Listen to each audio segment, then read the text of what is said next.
د ننګرهار سرخروود په کوز سلطانپور کلي کې د اسفندیار په نوم د یو پخواني نظامي د کورنۍ له 6 غړو څخه د سرونو د پرې کولو پیښې تازه جزئیات راغلي.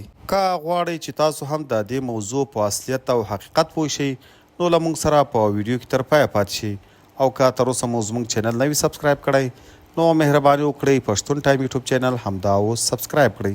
سرچینو تایید کړي چې دغه عمل په ننګرهار کې د طالب استخباراتو غړي ظریف د سرخروود ولسوالۍ کارمند مولوي نعمت ګل محمدي په نومونو 2 طالب جنګیالیو کړی دی. د دې پیښې جزئیات داسې دي چې د جمهوریت دولت پر مهال د سرخروود ولسوالۍ په سرخیلي سیمه کې 02 قطعې د طالبانو د یو ګروپ ظریف په کور عملیات وکړل او ظریف د دغو عملیاتو پړه پر اسفندیار واچوله.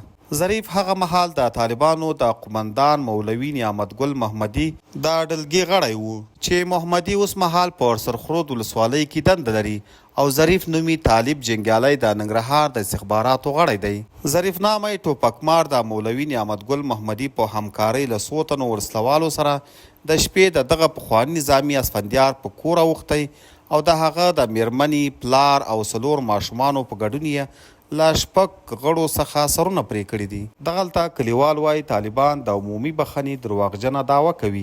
محلي جنګیالي د غچ اخیستو په پیښه کې ښکیل دي او د جمهوري دولت د هدف وړ ملکي نظامي څیرو ټول اختطافونه او وژنې هم دوی کوي او د سرونو پرې کولو قابح میراث هم د همدوی طالبانو دی.